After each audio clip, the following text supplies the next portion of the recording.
ஆரம்பிக்கிறதுக்கு முன்னாடி நம்ம துவா ஓதிக்கலாம். ரப்பி ஷ்ரஹ்லி சத்ரி வ யஸ்ஸிர்லி அம்ரி வஹ்லுல் உக்தத்தம் மின் லிசானி யஃப்கஹு கௌலி.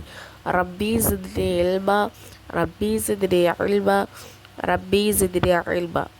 என்னென்னா நாணயம், அதாவது ரசூல்லா வந்து எந்த அளவுக்கு உண்மையாளராக இருந்திருக்காங்க, நம்பிக்கைக்குரியவங்களாக இருந்திருக்காங்க அப்படின்னு சொன்னால், அவங்கள்ட்ட யாராச்சும் ஒரு பொருளை கொடுத்துட்டு போனாங்க அப்படின்னு சொன்னால் அதில் எந்த ஒரு அதாவது குறைவே இருக்காது. அதாவது நம்ம பயன்படுத்திக்குவோம், அவங்கள்ட்ட கொடுக்குற வரை நம்ம பயன்படுத்திக்கிட்டு அதுக்கப்புறம் கொடுப்போம். அந்த மாதிரிலாம் செய்யவே மாட்டாங்க. எப்படி கொடுத்துட்டு போனாங்களோ அதே மாதிரியே அவங்கள்ட்ட ரிட்டர்ன் பண்ணுவாங்க. அதே மாதிரி நிறைய மக்கள் வெளியூர் போகிறதா இருந்துச்சுன்னா ரசூல்லாட்ட தான் கொடுத்து வச்சுட்டு போவாங்க. அந்த அளவுக்கு அவங்க வந்து நம்பிக்கைக்குரியவங்களாக இருந்திருக்காங்க. அதே மாதிரி நபியவர்கள் நபி பட்டம் பெறுவதற்கு முன்பே அவர்கள் வந்து அமீன், அதாவது நாணயமானவர் அப்படின்னு சொல்லிட்டு மக்களால் அழைக்கக்கூடியவங்களாக இருந்திருக்காங்க. சரிங்களா? எப்படிப்பட்ட கொடிய விரோதி கூட, அவங்களுக்கு எதிரி கூட அவங்கள பற்றி தப்பாக பேச மாட்டாங்க. அதாவது அவங்க நாணயமானவங்க தான், அவங்க வந்து மோசடி செய்ய மாட்டாங்க அப்படின்னு சொல்லக்கூடியவங்களாக இருந்திருக்காங்க. நபியவர்கள் மக்காவிலிருந்து, அதாவது நம்ம ஃபஸ்ட்டு பாட்டில் பார்த்தோம் இல்லையா, ஹிஜ்ரத் பாடம், அதில் வந்து மக்காலேருந்து மதினாவுக்கு போகும்போது ரசூல்லா என்ன பண்ணுவாங்க, அலிரலியை வந்து அவங்களோட இடத்துல படுக்க வச்சுட்டு போவாங்க இல்லையா. எதனாலனா அமானிதமான பொருட்கள்லாம் இன்னும் ஒப்படைக்க வேண்டியது இருக்கும். அதனால தான் அலிரலிட்ட அந்த பொறுப்பை ஒப்படைச்சிட்டு போவாங்க. சரிங்களா?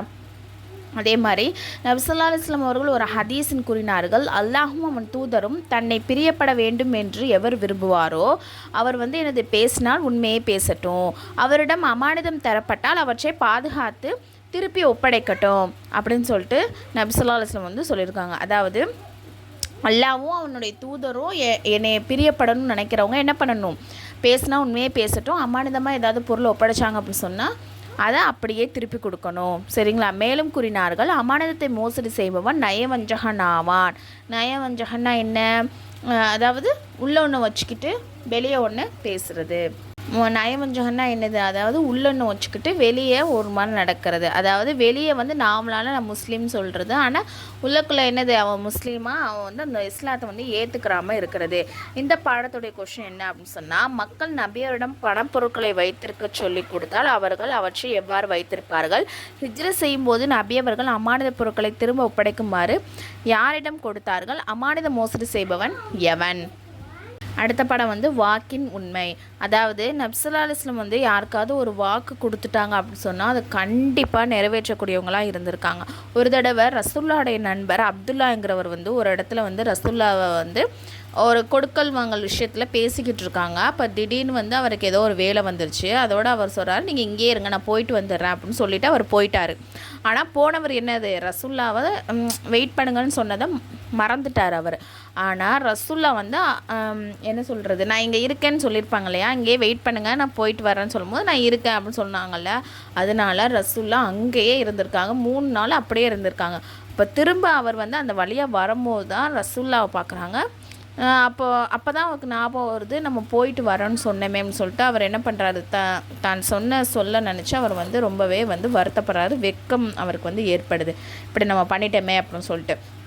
அதே மாதிரி ரசூல்லா வந்து எந்த அளவுக்கு வாக்கில் உண்மையானவங்கன்னா, அவங்க விரோதி கூட என்னது, அவங்க வந்து பொய் சொல்ல மாட்டாங்க. ரசூல்லா வந்து வாக்கு கொடுத்தா மாறு செய்வாங்கன்னு சொல்ல முடியாது.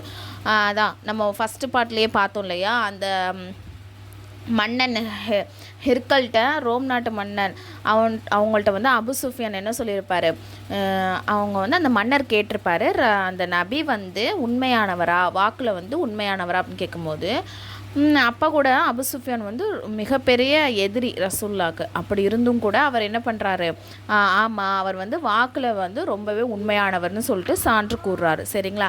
அதே மாதிரி பத்ருகாலத்தில் வந்து முஸ்லீம்கள் படை ரொம்பவே கம்மி, அப்படி தானையா, 313 பேர் தான், காஃபிர்கள் வந்து 1000 பேர். அப்படி இருக்கும்போது மக்காலேருந்து மதினாக்கு சில முஸ்லீம்கள் வர்றாங்க. அப்போ வரும்போது அந்த காஃபிர்கள் வலிமை வச்சு கேட்குறாங்க, நீங்கள் வந்து மதினாக்கு போகிறீங்க இல்லையா, நீங்கள் வந்து முஹம்மதோட சேர்ந்து நீங்கள் போரில் கலந்துக்கக்கூடாது அப்படின்னு சொல்லிட்டு வாக்குறுதி வாங்கிட்டு அவங்கள அனுப்புகிறாங்க.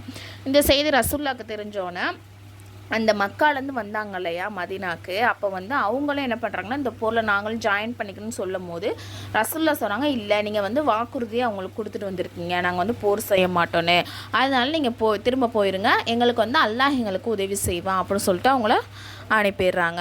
சரிங்களா?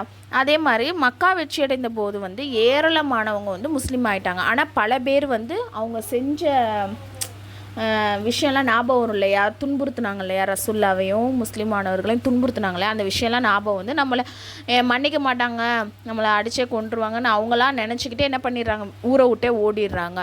அப்போ வந்து அவங்களுடைய குடும்பத்தாரெலாம் வந்து நீங்கள் அவங்களாம் திரும்ப ஊரை விட்டு ஓடி பண்ணாங்களே பயந்துக்கிட்டு, அவங்க திரும்ப வந்தால் நீங்கள் வந்து மன்னிச்சிடுவீங்களா அப்படின்னு கேட்கும்போது கண்டிப்பாக நான் மன்னிச்சிடுவேன்னு சொல்கிறாங்க. அதே மாதிரி அந்த ஓடி போனவங்களாம் திரும்ப ஊருக்கு வர்றாங்க. ரசூலுல்லாவும் அவங்க செஞ்ச பாவத்தெல்லாம் மன்னிச்சு அவங்கள ஏற்றுக்குறாங்க. சரிங்களா? அதில் முக்கியமானவங்க வந்து யார் அப்படின்னு சொன்னால் சஃப்வான் பின் உவையா, இக்ரிமா பின் அபுஜஹல் ஆகியோர் வந்து என்ன பண்ணுறாங்கன்னா அவங்க எல்லாருமே வந்து ரசூல்லா மன்னிச்சிடுறாங்க. அதே மாதிரி அவங்களும் முஸ்லீமாக ஆயிடுறாங்க. இந்த படத்தோட கொஷின் வந்து நபியவர்கள் வாக்கின் உண்மையாளராக இருந்தது பற்றி அப்துல்லாவிடம் நடந்த சம்பவத்தை எழுதுக. அபு சுஃபியான் அரசருக்கு முன்னால் எந்த விஷயத்தை ஏற்றுக்கொண்டார்? மக்கா வெற்றியின் போது நபியவர்கள் என்ன வாக்குறுதி அளித்தனர்? ட்ரீம் மொல்லமா கோர்ஸ் இதில் வந்து ஜாயின் பண்ணுற விருப்பம் உள்ள ஒன்லி லேடிஸ் மட்டும் கீழே வந்து டெலகிராம் லிங்க் வந்து கொடுத்துருக்கேன். அந்த குரூப்பில் வந்து ஜாயின் பண்ணிக்கோங்க. அதில் வந்து மற்ற டீட்டெயில்ஸ்லாம் இருக்குது.